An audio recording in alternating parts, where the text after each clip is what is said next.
صرف 2 مہینے کے حمل کی شکل میں ہے میرے آقا علیہ السلام، والد کا انتقال ہو گیا۔ آقا کریم صلی اللہ علیہ وآلہ وسلم اس شان سے دنیا میں آئے کہ ماں کے گھر میں چراغ جلانے کے لیے تیل بھی نہیں ہوتا تھا۔ حضور کی امی جان دیکھو، غربت کی بنیاد پر، غریبی سے خوف کھا کر اور فاقہ کشی سے نفرت کر کے خودکشی کرنے والوں سے میں پوچھنا چاہتا ہوں کہ غربت، کیا یہ ہم تصور نہیں کرتے کہ بظاہر غربت میں زندگی حضور کی والدہ نے گزاری، حضور کے خاندان والوں نے گزاری؟ آپ دیکھیے کہ آقا علیہ السلام خود فرماتے ہیں کہ میری ماں سوکھے ٹکڑے چباتی تھی۔ یہ کونین کے والی کی ماں کا حال ہے۔ آقا علیہ السلام نے ایک مقام پہ فرمایا کہ بھئی مجھ سے مرعوب نہ ہوا کرو۔ صحابہ کرام کی حوصلہ افزائی کرتے ہوئے سرکار کے فرمان کا مفہوم ہے کہ مجھ سے مرعوب مت ہوا کرو، میں اس ماں کا بیٹا ہوں جو سوکھا گوشت اور سوکھے ٹکڑوں پر اپنی زندگی کے شب و روز گزارتی تھی۔ جس کا بیٹا سراج منیر ہے،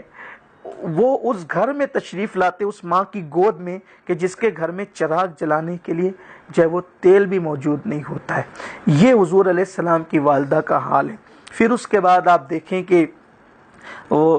یہ اس طرح سے سرکار ایک گویا کہ بیوہ ماں کی گود میں تشریف لاتے ہیں، اور وہ بیوگی بھی آج کل کی نہیں بلکہ آج سے کم و بیش 1400 سال بلکہ 1500 سال کا وہ دور بیوگی کا، حضور السلام کی والدہ کے وہ لباس اقدس اور وہ فاقہ کشی اور وہ کیفیت، کیا ہم اس بنیاد پر فاقہ کشی نہیں کر سکتے کہ حضور کی والدہ نے کیا، حضور علیہ السلام نے کیا، حضور کی شہزادی سیدہ فاطمۃ الزہرا نے کیا؟ کیا ہم اس بنیاد پہ نہیں کر سکتے؟ ہم آخر جو ہے وہ اتنے جذباتی کیوں ہوتے، اتنے بے صبرے کیوں ہوتے ہیں؟ اگر ہم یہ سوچ کر فاقہ کریں، بلکہ میں تو کہتا ہوں کہ جن کے گھر میں قدرت نے دولت دی ہے انہیں بھی فاقہ کرنا چاہیے، یہ سوچ کر کہ ہمارے آقا نے کیا تھا۔ ہمارے سرکار کی شہزادی کونین، ملکہ فردوس بری، مخدومہ کائنات، محفوظ عن الخطا، سیدہ فاطمۃ الزہرا سلام اللہ علیہ، آپ وہ شہزادی ایک مہینے تک، بلکہ کبھی کبھی 3 مہینے تک، جس کے گھر میں کبھی جو ہے وہ چولہا نہیں جلا، اور پھر شوہر کون ہے؟ شوہر مشکل کشا ہے، صاحب حل عطا اور مشکل کشا۔ بلکہ وہ جملہ مجھے ایک مفکر کا بہت خوبصورت لگتا ہے کہ لوگ مشکلوں سے ڈر جاتے ہیں، لیکن مشکل کشا علی کو جس چیز نے بنایا ہے، وہ مشکلوں میں زندگی گزارنے نے علی کو مشکل کشا بنا دی۔ یعنی جس نے ساری زندگی مشکل میں گزاری، آپ دیکھ لیں مولائے کائنات کی پوری زندگی دیکھیں کتنی مشکلات میں، تو مشکل کشا کی ساری زندگی مشکلوں میں گزر رہی ہے۔ اسی لیے تو لوگ مغالطے میں پڑ گئے کہ جس نے مشکل میں زندگی گزاری وہ مشکل کشا کیسے ہو گیا۔ بات تو یہی ہے، جب ذات کی بات آتی ہے تو مشکل میں زندگی گزرتی ہے، اور جب لوگوں کی بات آتی ہے تو پھر مشکل کشائی کے لیے ہاتھ اٹھ جاتے ہیں۔ تو یہ چیز ہے، ہم دیکھیں اپنے بزرگوں کی زندگی کو، تو پھر 6 سال کے آقا کریم صلی اللہ علیہ وسلم کی ظاہری عمر شریف ہوئی تو والدہ وصال فرما گئی، اور والدہ اس حالت میں وصال فرما گئی ہیں کہ حضور علیہ السلام حالت مسافرت میں، اگر 40 سال کا آدمی اور 35 سال کا کڑیل جوان بھی مسافرت میں ماں کی موت دیکھیں تو اس کے اوسان خطا ہو جاتے ہیں، لیکن یہ حضور کا صبر ہے، اور حضور علیہ السلام کا انداز ہے کہ 6 سال کی عمر ہے، اور اس 6 سال کی عمر میں حالت مسافرت میں یعنی سفر کی حالت میں حضور کی والدہ مقام ابوا پر دنیا سے کوچ کر جاتی ہے۔ اور وہ بڑا دردناک لمحہ کہ جب ایک 6 سال کا معصوم پیغمبر جو ہے اپنے ہاتھوں سے اپنی ماں کو دفن کر کے جب ایک کنیز کے ساتھ مکے کی طرف جا رہا ہوگا، اور پلٹ کر اپنی والدہ کو جو ہے وہ حسرت بھری نگاہوں سے دیکھ رہا ہوگا، وہ لمحات کتنے دردناک ہوں گے۔ تاریخ نے وہ اور لمحات کو اپنے دامن میں سمیٹا تو ہے، لیکن کیا کوئی برداشت کر سکتا ہے کہ اس وقت حضور کے دل کی کیفیت کیا ہوگی کہ پیدا ہوئے ہیں تو در یتیم ہے آمنہ کے، اور صرف 6 سال کی عمر ہی کیا ہوتی ہے؟ 6 سال کی عمر ہی کیا ہوتی ہے؟ اگرچہ ہم اوروں کی عمروں کو حضور علیہ السلام کی عمر شریف پر یا حضور کے شعور پر قیاس نہیں کر سکتے، لیکن ایک جذبات ہوتے ہیں انسان کے۔ 6 سال کی عمر میں ماں کا سفر کی حالت میں آنکھوں کے سامنے دم توڑ دینا اور دنیا سے تشریف لے جانا، اور پھر 6 سال کی عمر میں ماں کی قبر کھودنا، ماں کو قبر میں لٹانا ایک کنیز کے سہارے، اور اس کے بعد قبر بنا کر کے اس طرح پلٹ پلٹ کر کے دیکھنا اور کنیز سے پوچھنا کیا اب میری امی ہمارے ساتھ نہیں آئے گی؟ اس وقت تو حضور کے دل کا بوجھ، اس وقت تو حضور کے دل کی کیفیت کیا ہوگی؟ پھر اس کے بعد ابھی 10 سال کی عمر ہوتی ہے اور پھر دادا کا وصال ہو جاتا ہے، یعنی کہ 10 سال کی عمر تک حضور علیہ السلام نے 3 بڑے صدمے اپنی زندگی میں برداشت کیے، اور پھر اس کے بعد پھر مزید عمر شریف بڑھتی ہے تو پھر اعلان نبوت کے بعد پتھروں کی برسات، اوجڑی کا پیٹھ پر رکھ دینا، زخمی کرنا، پھر اس کے بعد 2 بیٹیوں کو کافروں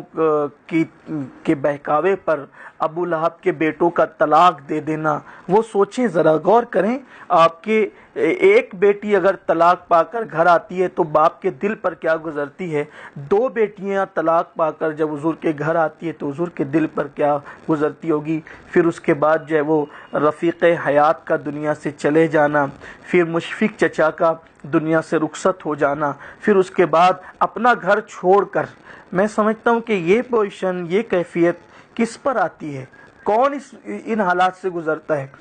مکے کے کافروں نے ہمارے آقا صلی اللہ علیہ وآلہ وسلم کو اتنا ستایا کہ حضور اپنا گھر چھوڑ کر دار ارقم میں جا کر مقیم ہو جاتے ہیں، اور صحابہ کرام حضور سے ملنے آتے تو چل کر بھی نہیں آ پاتے، بلکہ گھٹنوں کے اور ہاتھوں کے کو زمین پہ رکھ کے چلتے ہیں کہ ہمیں چلتا دیکھ کر کوئی ہمارا پیچھا نہ کر لیں، حضور کو تکلیف نہ پہنچا دیں۔ 3 سال تک کے شعب ابی طالب کے اندر، اس گھاٹی کے اندر سوشل بائیکاٹ ہوا ہے، اور سوشل بائیکاٹ ہونے کے بعد کہ نہ کوئی چیز ان سے بیچی گئی، نہ کوئی چیز خریدی گئی، چمڑے حضور کے گھر والوں نے چبائے، درخت کی پتیاں چبائی۔ میں سمجھتا ہوں کہ اگر دنیا کوئی دوسرا انسان خودکشی کرتا ہے وہ بھی غلط ہے، اسے نہیں کرنا چاہیے، لیکن بحیثیت مسلمان اگر کوئی حالات سے جو وہ پریشان ہو کر کے خودکشی کرتا ہے تو پھر اس نے حضور سے لیا کیا ہے؟ آقا کریم کی زندگی سے اس نے لیا کیا ہے؟ سوچے تو صحیح۔ 3 سال شعب ابی طالب میں درخت کی پتیاں بچوں کو کھلائی گئی، آقا کریم علیہ السلام نے 3 سال گزارے، لیکن آقا کریم صلی اللہ علیہ وسلم کی زندگی میں دیکھیں، پھر اس کے بعد مکے سے اتنا ستایا جاتا ہے کہ مکے کو چھوڑ دیتے ہیں، پھر مکے سے نکلتے ہیں وہاں مدینہ منورہ میں، اور پھر اس کے بعد اسی سال جس سال ہجرت کرتے ہیں اس کے اگلے ہی سال جو ہے وہ معاذ اللہ بدر مسلط کر دی جاتی ہے، پھر 2 ہجری میں بدر ہوتی ہے، 3 ہجری کے اندر جو ہے وہ احد ہوتی ہے، پھر احد کے بدر میں کم و بیش 14 صحابہ کا جنازہ دیکھتے ہیں، وہ شہید ہیں، نوجوان صحابہ جام شہادت نوش کرتے ہیں، پھر اس کے بعد احد میں 70 صحابہ جس میں سے حضور علیہ السلام کے چچا حضرت سیدنا امیر حمزہ سید الشہداء اور جانثار، پھر اس کے بعد اسی طرح سے خندق، خیبر اور جنگیں، پھر اس کے بعد جو ہے وہ غزوۃ الاحزاب جو ہیں وہ ہوتی ہے، اس طرح سے، اور پھر پوری زندگی حضور علیہ السلام کی گزرتی ہے، اور مگر ان سارے معاملات میں بھی کبھی صحابہ نے یہ نہیں کہا کہ ہم نے حضور علیہ السلام کو اس طرح دیکھا کہ حضور کا چہرہ دیکھ کر یہ لگتا کہ حضور پریشانی میں ہو، بلکہ آقا علیہ السلام کا چہرہ ہر وقت یوں نظر آتا تھا جیسے کوئی گلستان کے اندر کسی پھول نے بس ابھی مسکرایا ہو، اور یا کوئی 14ویں کا چاند ابھی تمتماتے ہوئے جو ہے وہ بدلی سے نکلا ہو، بلکہ امام اہل سنت تو یوں کہتے ہیں جس کی تسکین سے روتے ہوئے ہنس پڑے، اس تبسم کی عادت پہ لاکھوں سر، اس تبسم کی عادت پہ لاکھوں، عادت کسے کہتے ہیں؟ ایک چیز جو کبھی کبھی ہوتی ہے اس کو عادت نہیں کہتے، جو ہمیشہ ہوتی ہے اس کو عادت کہتے ہیں، جو بے تکلف ہوتی ہے اس کو عادت کہتے ہیں، جس کا اظہار چاہتے ہوئے بھی ہو جائے اور نہ چاہتے ہوئے بھی ہو جائے اس کو عادت کہتے ہیں۔ تم گویا کہ میرے سرکار ہمیشہ یوں مسکراتے تھے کہ ان کے مسکراہٹوں سے مرجھائی ہوئی کلیوں میں جان پڑ جاتی تھی، اور غمگین لوگوں کو ایک حوصلہ مل جاتا تھا، بھئی جو دوسروں کو مسکرانے کا شعور دینے کے لیے آئے ہوں تو وہ کیوں نہ مسکرائیں۔ تو اب بتائیں کہ زندگی بظاہر اتنے مسائل میں، اتنے ٹینشن میں، اتنے معاملات میں، لیکن اس کے باوجود بھی لبوں پر تبسم ہے، اور ایسی تبسم ہے کہ دنیا کو تبسم کی خیرات دے رہے ہیں۔ اور جب بھی ٹینشن آئے تو اس وقت حضور کو یاد کریں، اور بلکہ اب مختلف ٹینشن کو آپ دیکھ لیں، جیسے مثال کے طور پہ اللہ نہ کرے کسی کا جوان بیٹا انتقال کر جائے۔ یہ بات فطری طور پر ہے کہ جیسے جیسے بچے بڑے ہوتے ہیں ویسے ویسے بچوں سے دل اور لگتا چلا جاتا ہے۔ بچپنے میں تو پیارے ہوتے ہیں، لیکن بڑے ہوتے ہیں تو امیدیں وابستہ ہوتی ہے، بڑا ہو رہا ہے، کمائے گا، بڑھاپے کا سہارا بنے گا، شادی کروں گا، دادا بنوں گا، یعنی بچے کی شادی کروں گا تو دادا بنوں گا، پوتے ہوں گے، پوتیاں ہوں گے، گھر کے آنگن میں پھول کھلیں گے۔ اللہ نہ کرے ایکسیڈنٹ ہو گیا، اللہ نہ کرے ایک انتقال ہو گیا، کتنا ٹینشن ہوگا۔ اب اس ٹینشن میں راحت اگر چاہتے ہو، سکون چاہتے ہو، تو یاد کر لو کہ میرا بیٹا تو پتہ نہیں نکٹا بھی ہو سکتا ہے، کانا بھی ہو سکتا ہے، چپٹا بھی ہو سکتا ہے، وفا بھی دار بھی ہو سکتا ہے، بے وفا بھی ہو سکتا ہے۔ ایسا بیٹا گیا تو اب غم بھول نہیں پا رہا ہے۔ کربلا میں تصور کر کے علی اکبر کی شہادت یاد، کہاں تمہارے بیٹے کا ایکسیڈنٹ اور کہاں علی اکبر رضی اللہ تعالیٰ علی جدہ علیہ السلام کی شہادت۔ میں کہتا ہوں امام حسین سے کوئی پوچھے نا، اس وقت بھی جو وہ نہ شکوہ ہے نہ شکایت ہے، بلکہ سب کچھ لٹا کر بھی جب خود کی جان دینے کی یہ بات آتی ہے تو ایک جملہ تھا آپ کی زبان پہ، ایک جملہ، فزت برب الکعبہ، رب کعبہ کی قسم میں کامیاب ہو گیا، کیونکہ اللہ تبارک و تعالیٰ دنیا کی مصیبتوں کا صلہ، ابھی 2 ہفتے پہلے یا پچھلے ہفتے ہی میں نے بیان کیا تھا کہ اللہ تعالیٰ جب مصیبتوں کا صلہ جنت میں اپنے بندوں کو عطا کرے گا تو بندے کہیں گے کہ ہم نے چھوٹی چھوٹی مصیبتیں جھیلی تو یہ صلہ ملا، اگر ہم بڑی بڑی جھیلتے تو پتہ نہیں صلہ کیا ملتا، کاش ہمیں جو ہے وہ آرو سے چیر دیا جاتا اور ہمیں جو ہے وہ لوہے کی کنگھی سے ہمارے گوشت کو جھاڑ دیا جاتا۔ یاد کرو، چھوٹا بچہ مر گیا، انتقال ہو گیا، مولا علی اصغر کی شہادت یاد کرو۔ ایک بھائی جو سہارا تھا، بہت دھاڑس بندھاتا تھا، مدد کرتا تھا، امداد کرتا تھا، نہیں برداشت ہو رہا ہے ٹینشن، خودکشی کرنے کی ضرورت نہیں، عباس جیسے بھائی کی شہادت یاد کرو۔ امام پاک نے کہا تھا کہ عباس تیرے جانے سے جو ہے وہ میری ریڑھ کی ہڈی ٹوٹ گئی۔ تو یہ چیزیں ہیں زندگی کے اندر، تو ہمت نہیں ہارنا چاہیے، ٹینشن آتے ہیں